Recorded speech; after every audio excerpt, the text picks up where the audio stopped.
Hello everyone, welcome to Bhagavad class and our kirtan. We're very happy to have you join us, and we hope you have a nice time with us tonight.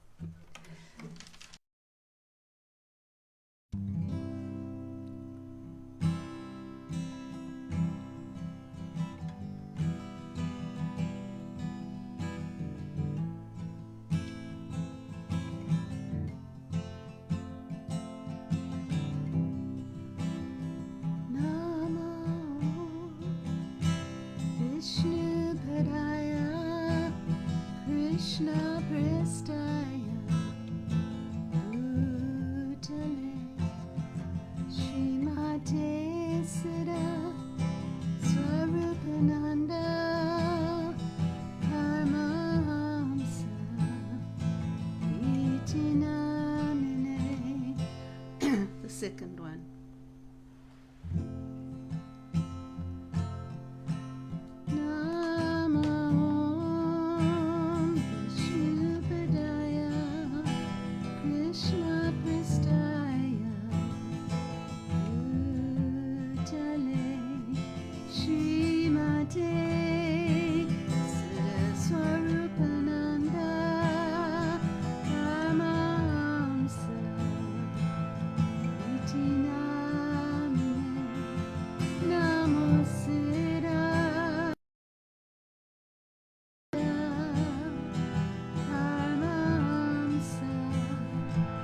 Nami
Shri Krishna Chaitanya Prabhu Nityananda Shri Advaita Gadadhar Shri Rasari Bhaktivinoda Shri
Ranga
Hare Rama,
F, G, and A major.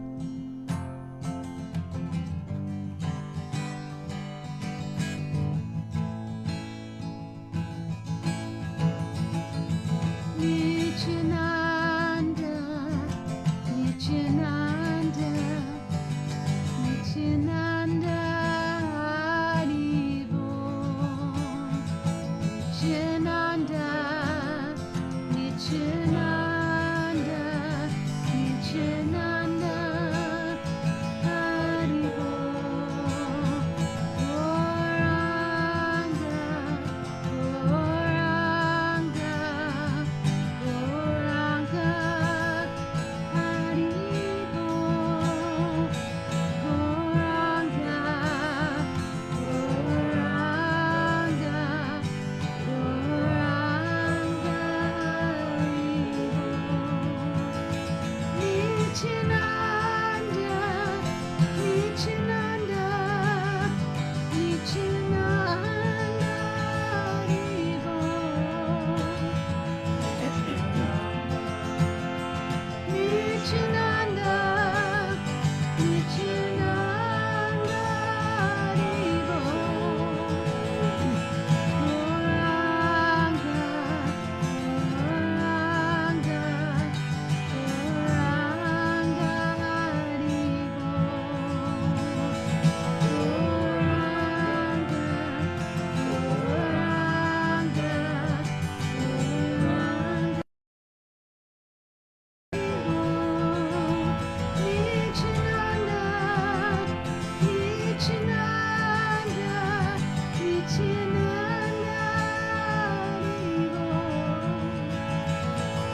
Siddhasupananda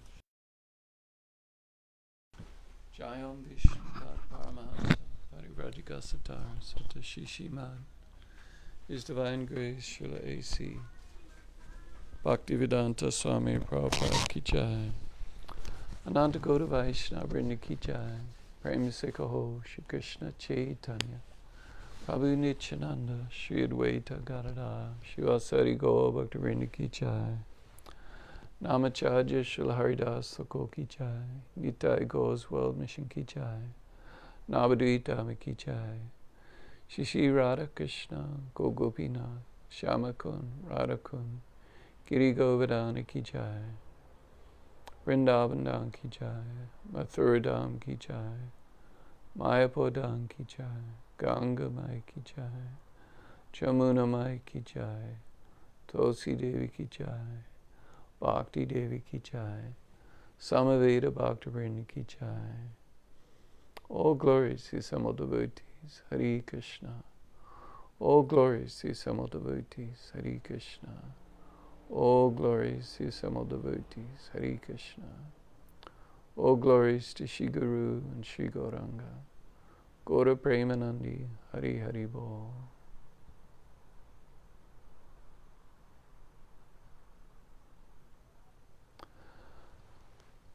Oma Gina Timarandasya Gina Gina Salakaya Chaksurun Militanyena Tajmai Shri Guruve Namaha.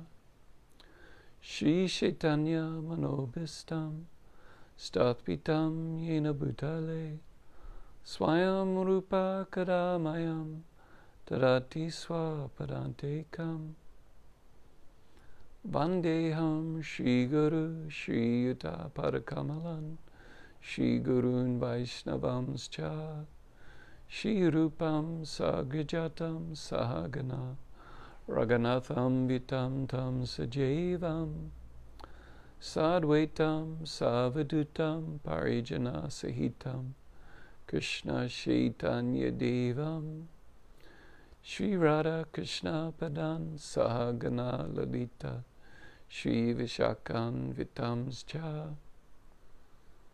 Hey Krishna Karuna Sindhu Dina Bandhu Jagatpate Gopisha Gopika Kanta Radha Kanta Namostute Tapta Kanchana Gorangi Radhi Vrindavanishwari Vrishabhanu Sudha Devi Pranamami Hari Priye Vanchakapa Tarubhyascha Kripa Sindhu Bhaivacha Patitanan Pavenbhyo Vaishnavbhyo Namo Namaha.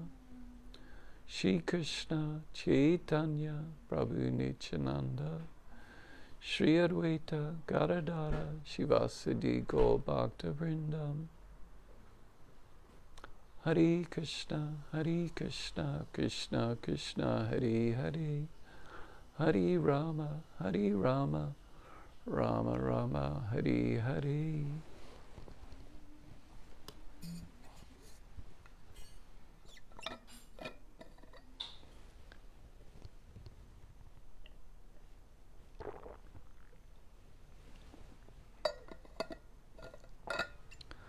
Namo Vishnu Padaya Krishna Prastaya Bhutale Srimate Siddhaswarupananda Paramahansa Niti Namine. Namo Siddhaswarupananda Param Gaura Karuna Swarupaya Radha Krishna Prastayate. Before speaking, first I offer my respectful obeisances under the lotus feet of my spiritual master, Jagat Guru Siddhasarupananda Srila Prabhupada, who is very dear to Lord Krishna, having taken shelter at his lotus feet. Srila Prabhupada is the mercy manifestation of Lord Chaitanya, Gaura Karuna Swarupaya, and very dear to Radha and Krishna, Radha Krishna Prastayate.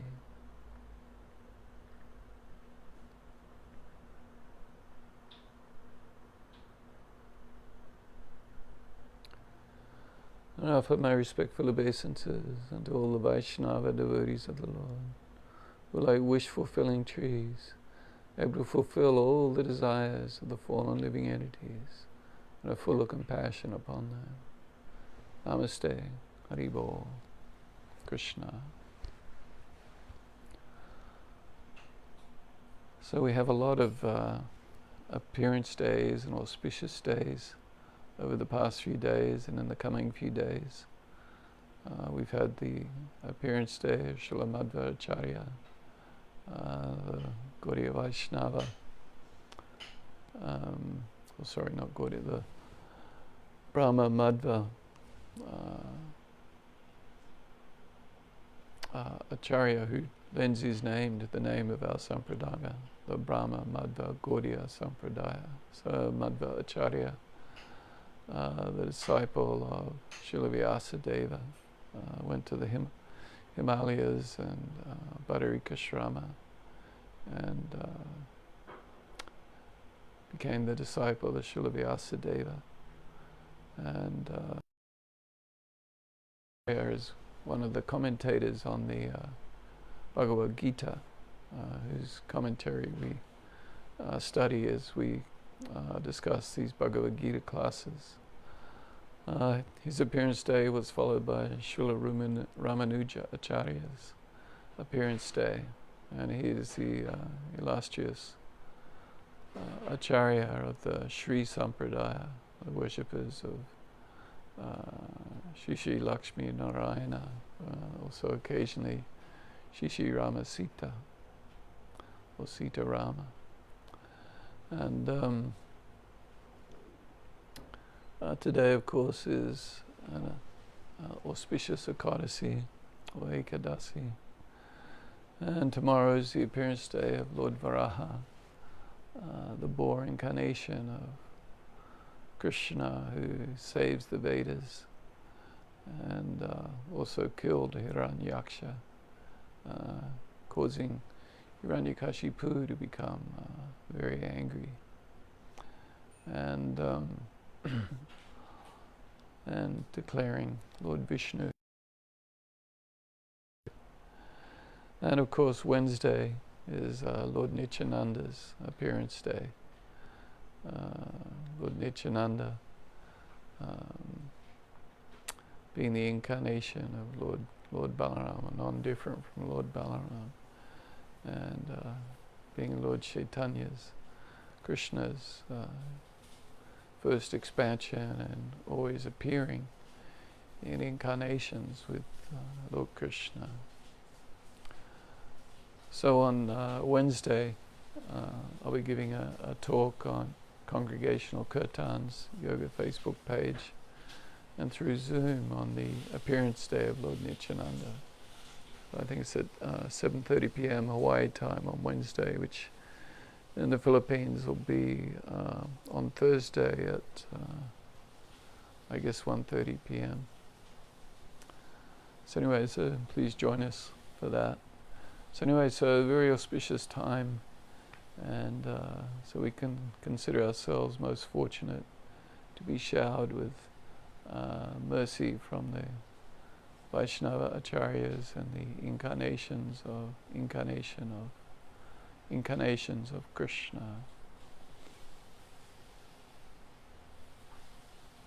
So Ramanuja Acharya, of course, also has written a very nice Sri Bhashya or commentary on Bhagavad Gita, and we also study his commentary. So we're continuing on with chapter 2, and I thought I would move on from text 39 and move on to text 40, and this is a very, very nice verse with a very nice message that we can all take great shelter in Krishna's words to us. So in text 39, Krishna said, Esha te abhita sankye buddhiya yogi tvimam shrinu bujya yukto yaya patha kama bandham prahashyase Thus far I've described this knowledge to you through analytical study or Sankhya. Now listen, as I explain it in terms of working without fruitive results. O son of Pritha, when you act in such bondage, you can free yourself from the bondage of works. So Krishna was, saying Buddhi Yoga. So Buddhi Yoga. So Krishna, this is actually the first time in text 39 where Krishna has introduced the word yoga. And he brings it in connection with Buddhi Yoga. Buddhi meaning intelligence, so the yoga of intelligence. And there's two, as we discussed kind of fairly at length over the last couple of weeks, to Buddhi Yoga. And one is this idea of working without fruitive results. So in other words, working in a detached way without attachment to the results. And this is known as Nishkama Kama Yoga. So Kama Yoga. So working without attachment to the results. And then the second meaning is Bhakti Yoga. This is true intelligence. And Bhakti Yoga, the yoga of loving devotion. So so we do activities, but we do these activities out of love for Krishna, out of bhakti, the natural flowing sentiment of where we want to do something for someone else because we love them and we want to please them and do what they want us to do out of love, out of pure love. And so this is what we should, of course, all be aspiring towards and hoping against hope that our materialistic, hard-hearted hearts can become softened by the chanting of Krishna's holy names, become purified. As Lord Chaitanya says, Chaito Dapana Marjanam, cleansing in his first Sikshastaka prayer, that the heart is like a mirror and it becomes cleansed by the Shri Krishna Sankirtan. As Lord Chaitanya says, Vijayate Shri Krishna Sankirtanam, all glories to the wonderful Sankirtan movement of chanting the holy names of Krishna.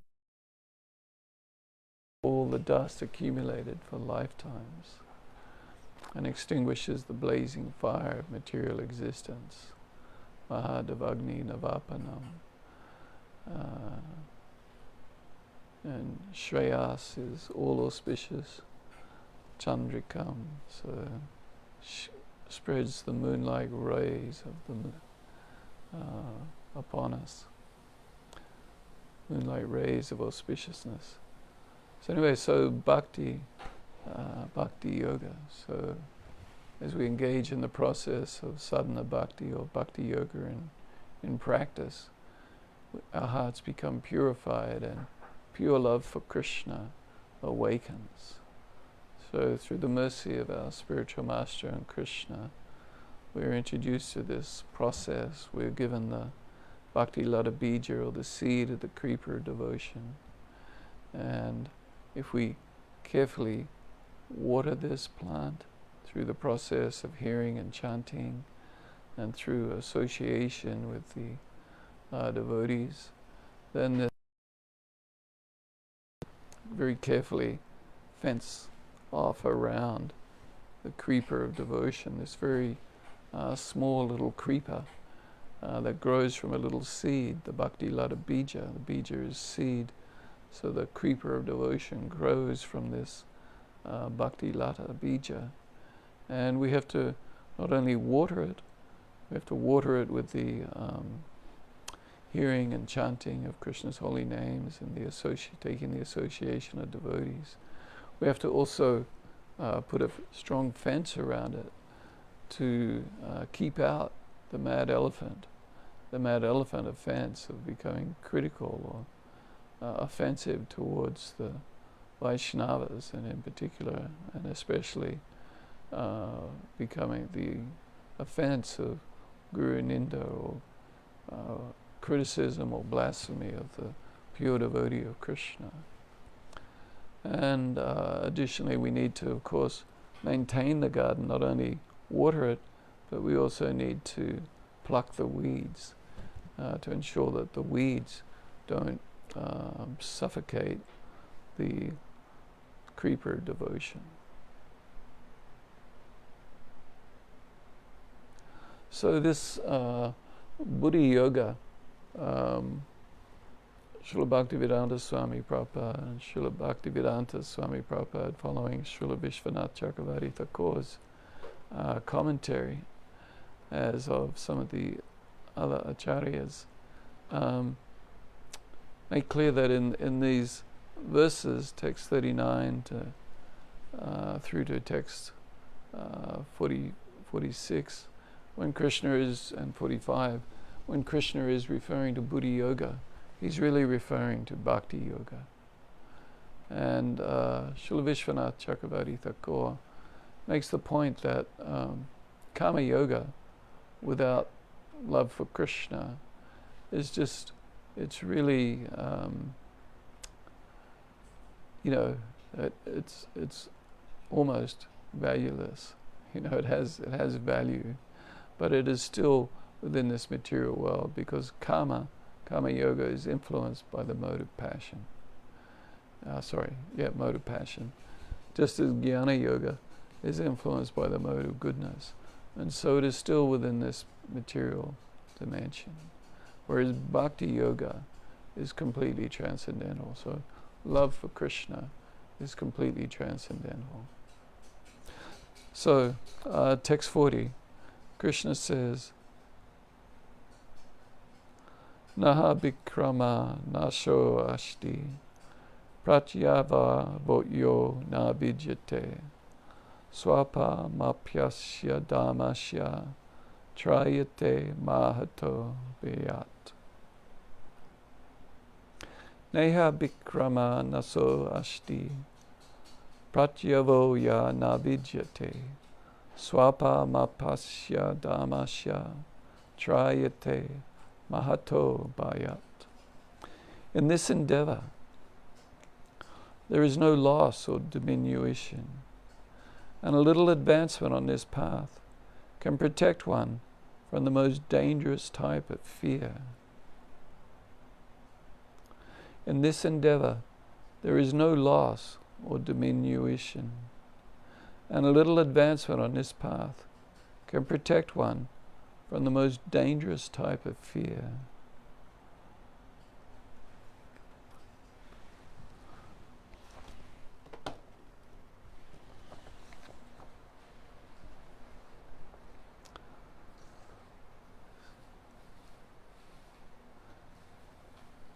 So in this yoga, or in this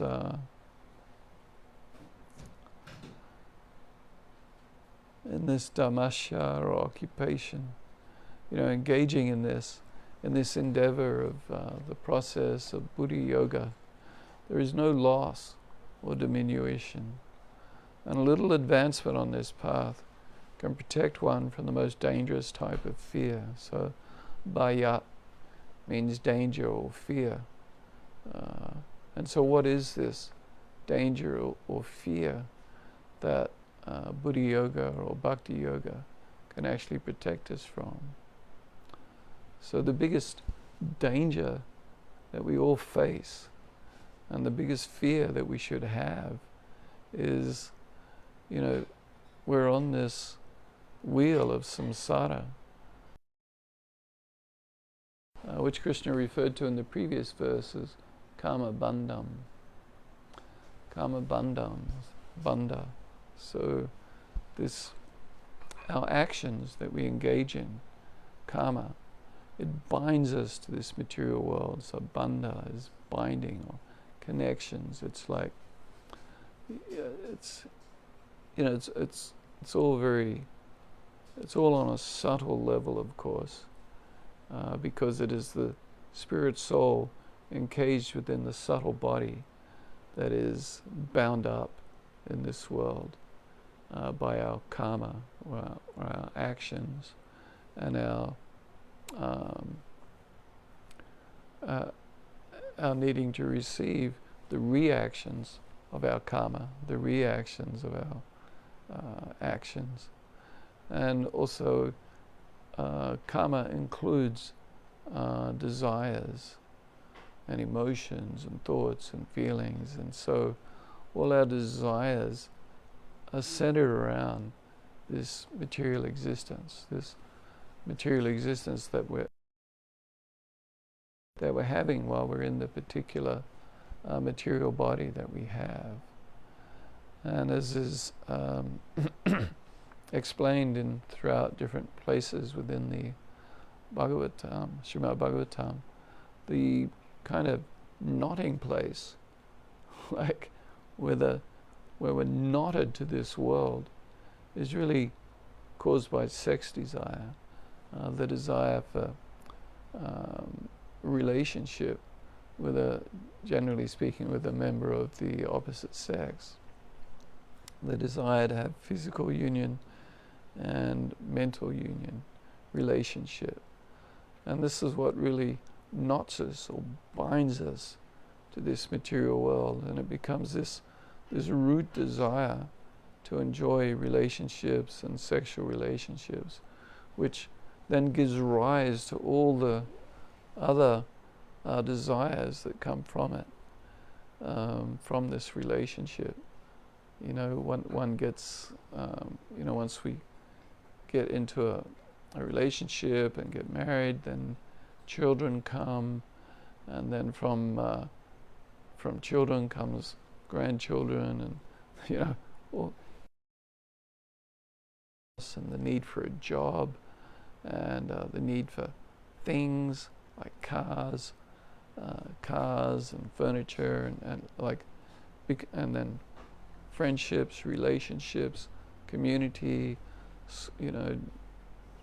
schools. Anyway, it just becomes, visits to grandparents. It just becomes all, it's all encompassing. We just become completely bound up by all these desires and relationships that we have, that all come from the desire for sex, sexual union, and desire for relationship with members of the opposite sex. So there's a story in one of the Puranas of Narada Muni, and one time he was with Krishna, and he asked Krishna to explain to him what is Maya, what is the illusory energy, and what is its power. And Krishna asked Narada Muni to go to the river and get him a glass of water, because he was thirsty. And so Narada Muni sets off to the river. It's a bit of a distance away. And when Narada got to the river, there was this beautiful girl there. And so he started to engage in conversation with her, asking, well, who are you, and who are your parents, and what are you doing by the river here, and so anyway, so after talking to this beautiful maiden, he became, of course, very attracted to her, and he approached her father and asked for her hand in marriage. So then he got married, and then came children. Then there was the affairs of getting the children, and getting all the stuff that's required to do that, and then caring for the elderly parents, and and so on. And then this went on for, went on for a long time. And then there was, I think it was a great storm, and his house got washed away, and the parents drowned, and the children and wife were all washed away, like in a whirlpool kind of situation. And then somehow Narada was able to, get the water and return to where Krishna was. And Krishna says to him, "And why were you gone so long?" so anyway, so this was Krishna's revealing to Narada the power of Maya. And so after this, of course, Narada understood what Maya is, the power. And as I mentioned in my Healing Chant 108 class on Friday night, Srila Bhakti Siddhanta Saraswati Thakur used to describe that there's two potencies that Maya has. One is the throwing potency, and which is, throws the Atma into the material world, into the material dimension. And the other is the covering potency, where we become covered by illusion.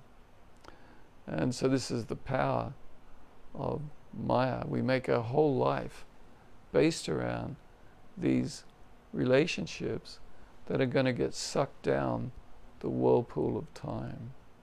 So the whole thing is just completely based on a falsehood,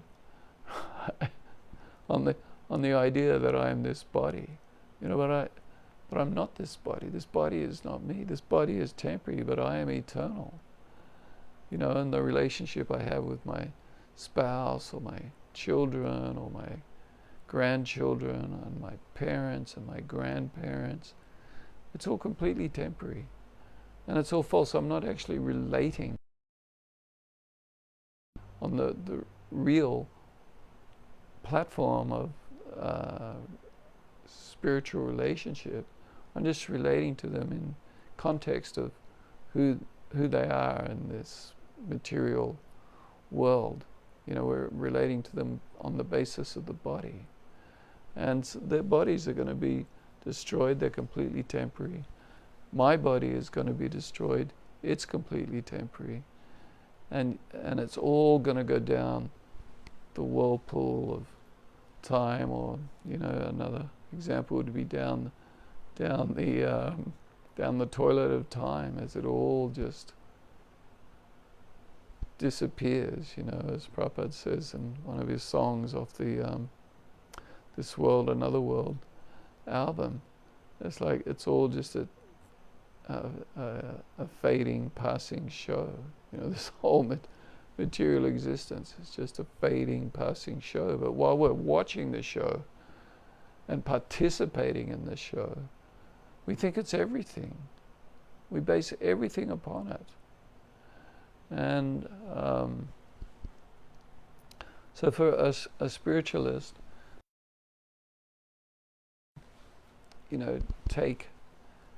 begins to develop a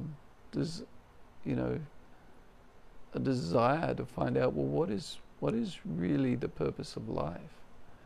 As Srila Vyasadeva says in his first sutra, in the Brahma Sutra or the Vedanta Sutra, Om Athato Brahma Jignasa.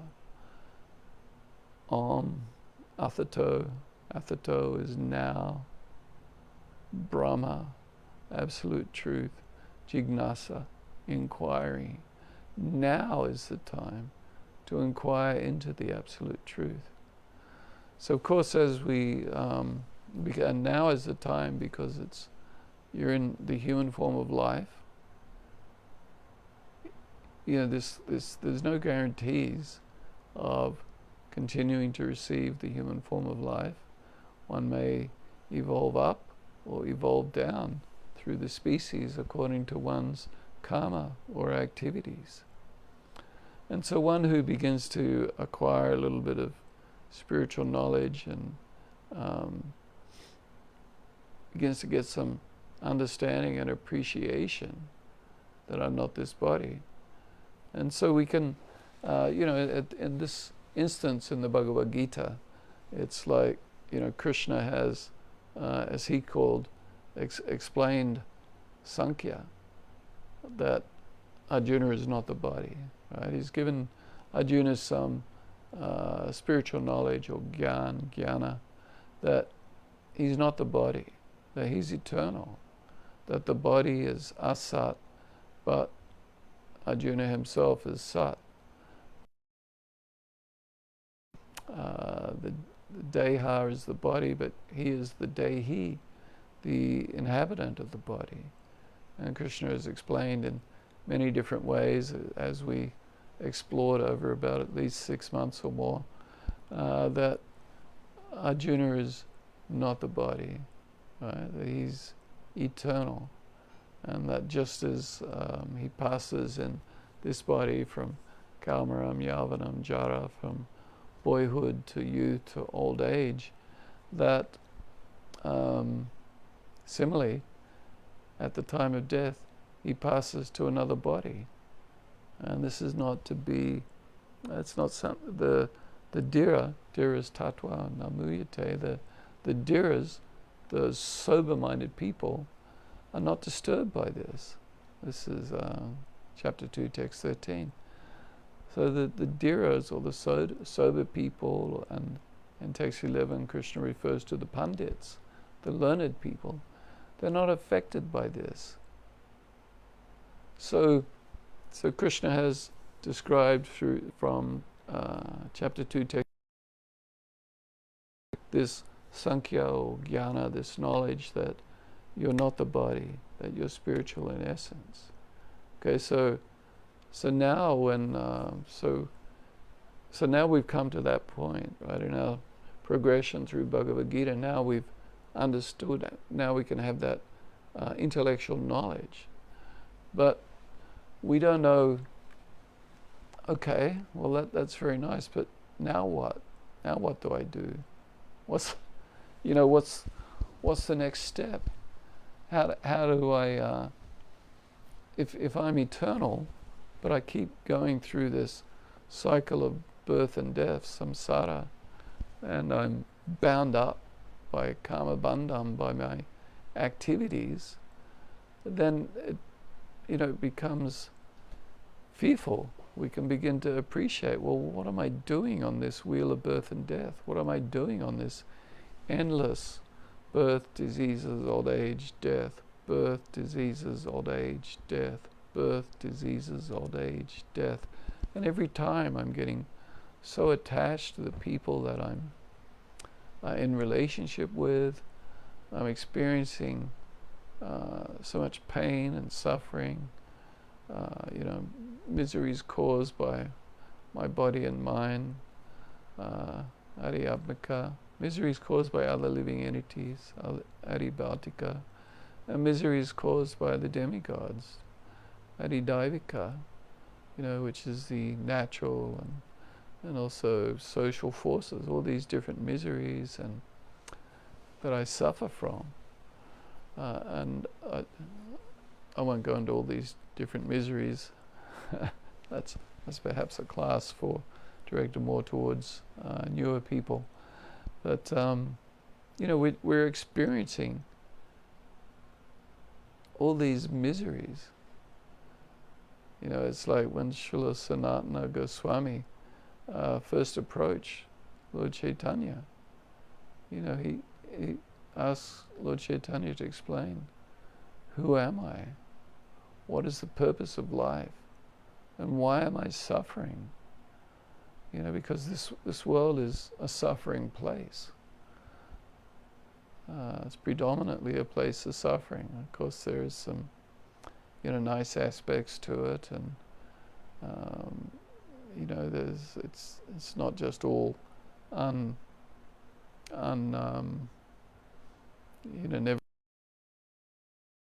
and suffering. There, of course, there's some little bits of nice experiences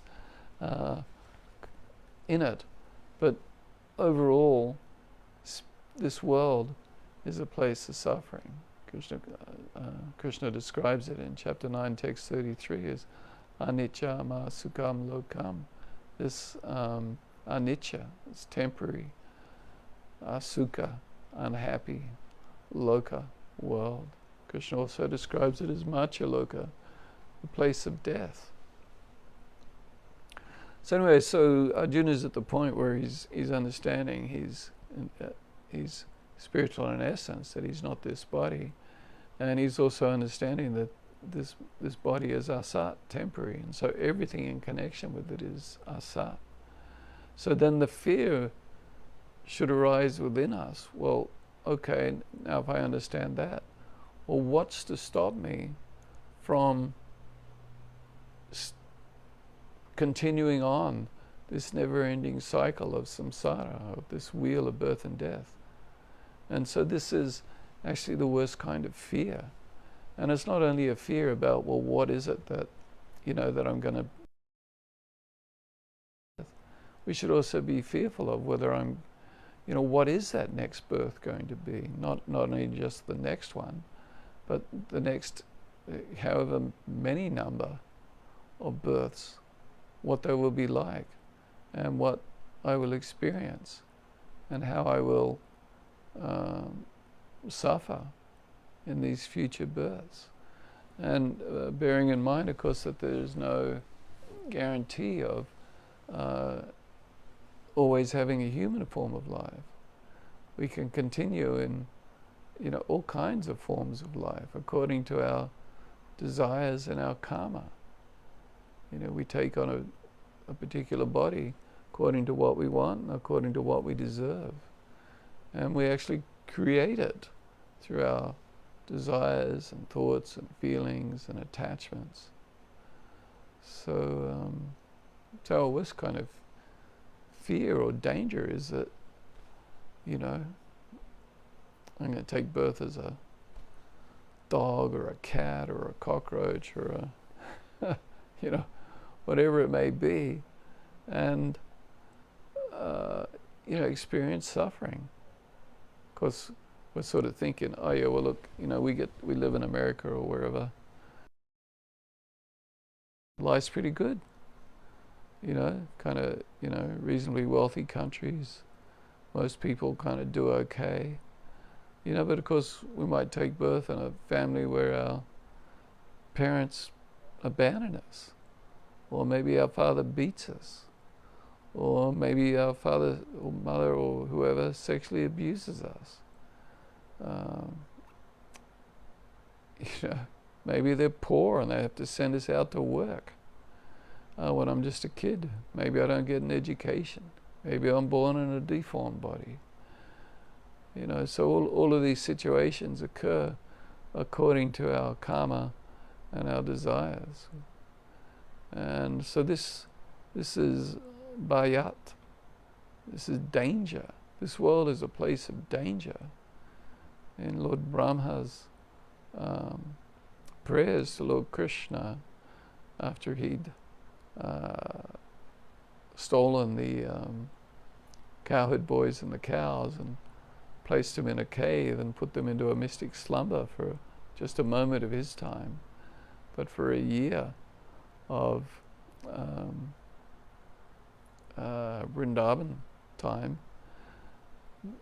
that anyway, after he became bewildered, because after a moment of his time he came back thought he'd better come back and have a look and see what's happening, and he saw all the cowherd boys and calves were all there, and he's like, what?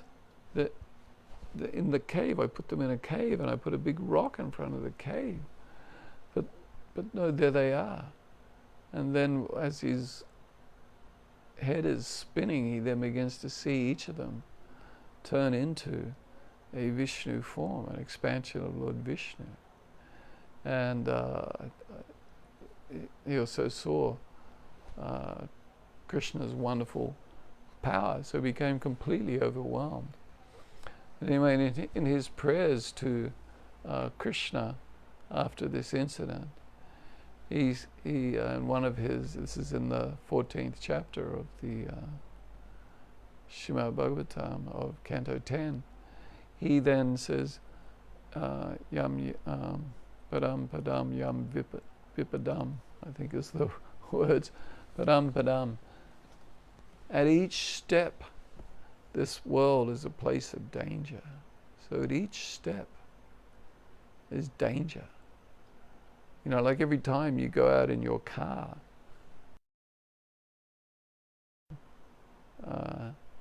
death from a car accident. You know, the other day there was a plane was flying from Denver in Colorado, and it was flying from in normally we say Colorado, but when you're in Colorado, the people there call it Colorado. So, anyway, I found that quite amusing when I went there many years ago. Anyway, the plane took off from Denver, and after a little while, like the engine blew up. You know, big pieces of the engine started falling from the sky and crushed the car and damaged the house. You know, and the people were saying if someone had been in the car, or it was a truck, pickup truck, if someone had been in the pickup truck, they would have been killed. You know, and anyway, the plane, of course, could have been blown out of the sky, but everyone was lucky, and fortunately the plane was able to land, and no one was injured in the plane, and no one was injured on the land. You know, but it's like, you know, at every step there is danger or bayat, fear. You know, so some people actually, they're so fearful they don't like to fly. They can't fly. In fact, they have to take drugs, sedatives, if they actually do fly, because they just can't handle it. They're in so much anxiety about will the plane crash. You know, so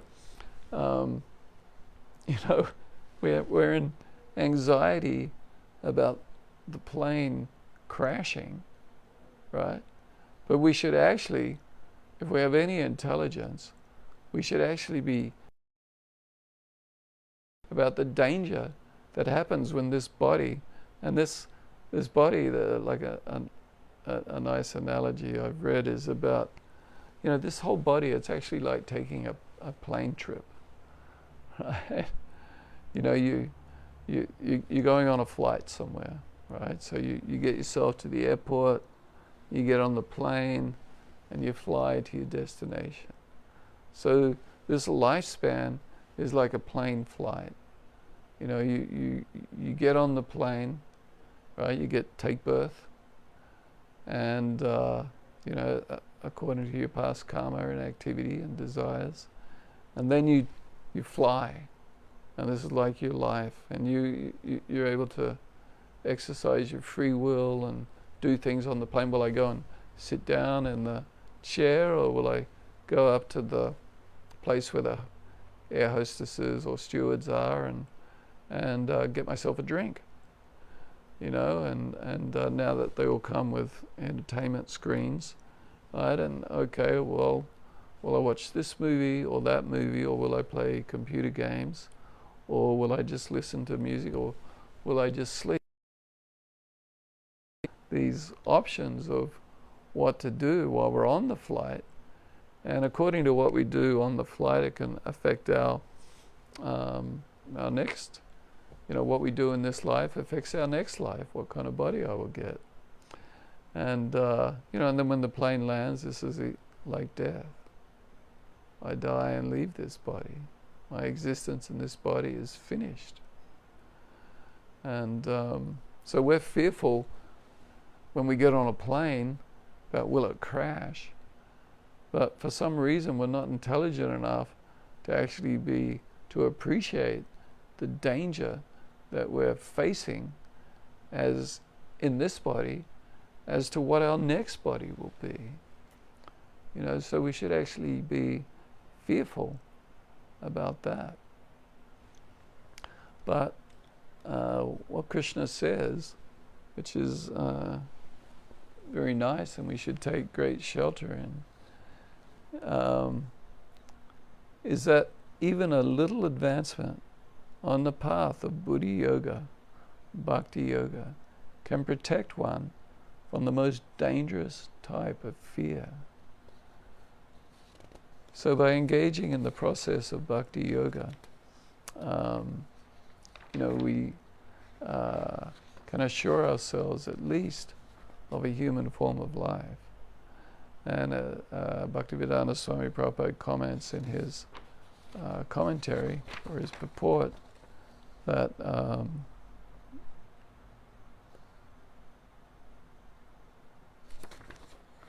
he says,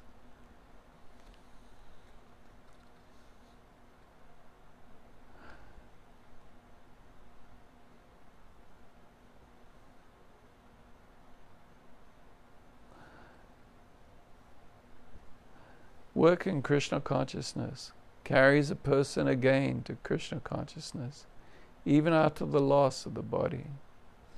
At least one is sure to have a chance in the next life of being born again as a human being, either in the family of great cultured Brahmana or in a rich aristocratic family that will give one a further chance for elevation.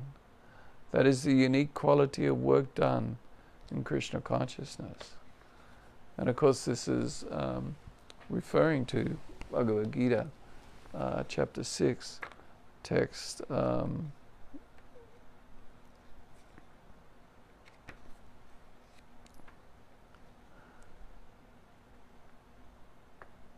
and text 40 and text 41.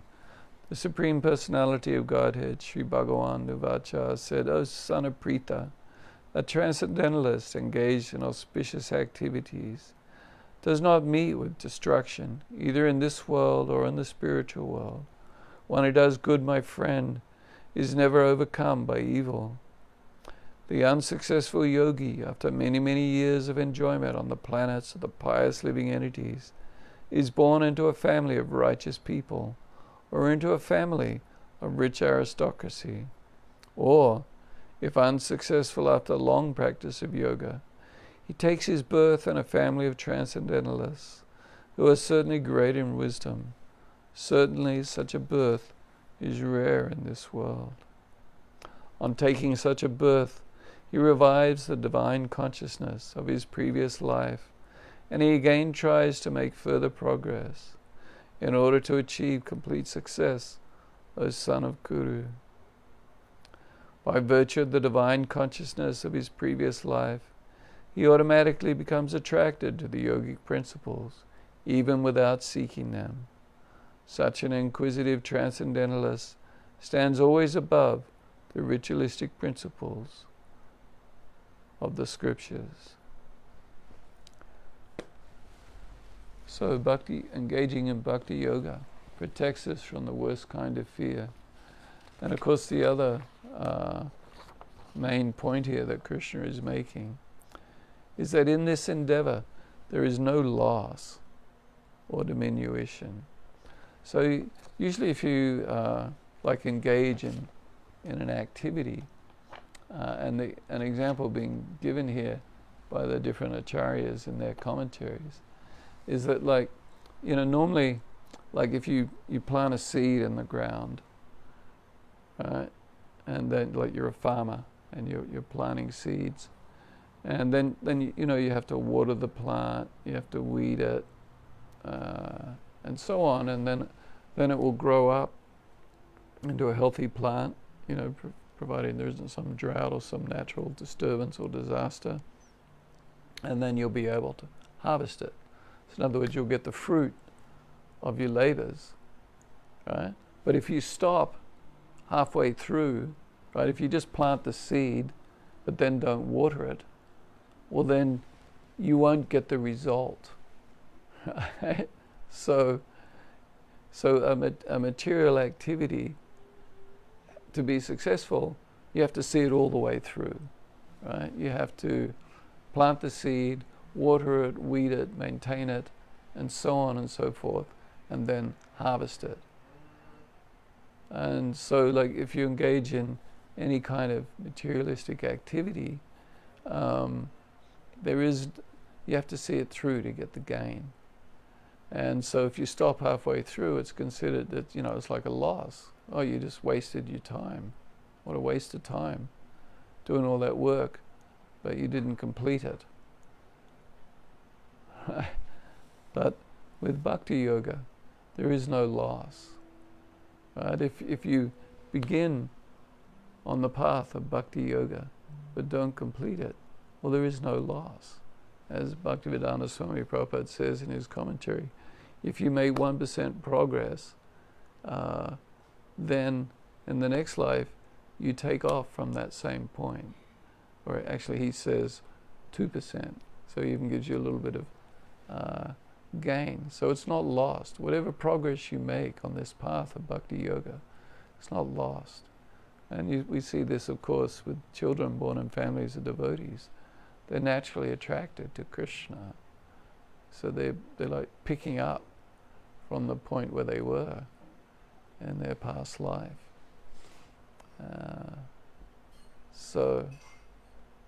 This is very wonderful. And so we can appreciate that every effort we make and every step we make towards Krishna, it's not lost.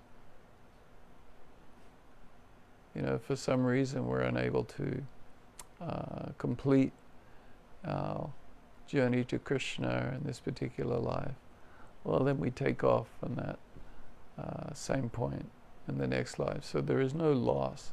At no point are we wasting time or losing time by engaging in the practice of Bhakti Yoga.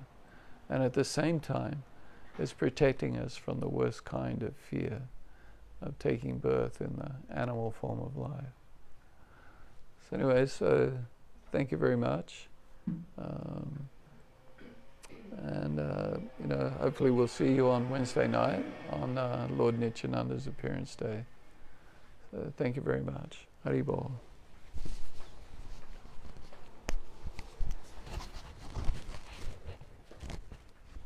You gonna adjust it? Which is Thursday. Thursday in the Philippines. And Australia too, of course. Yeah.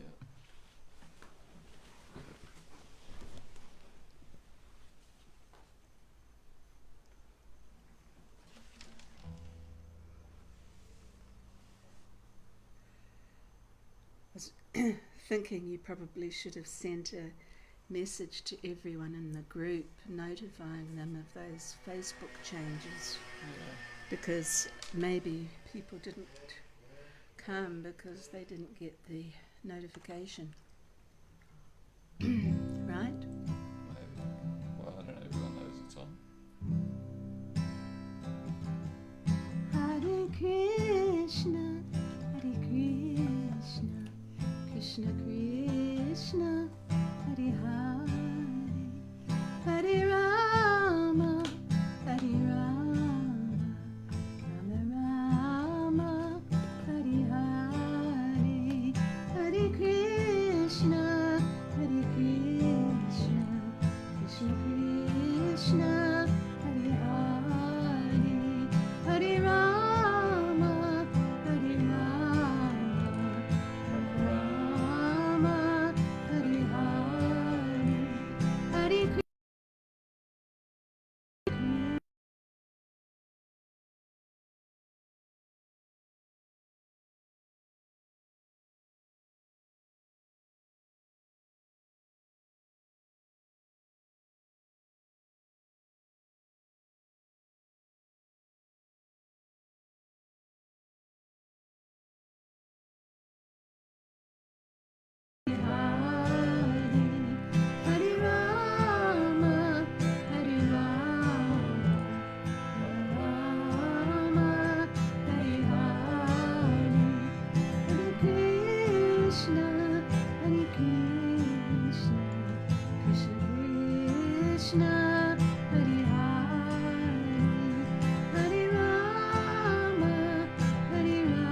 till you turn it off. Nityananda.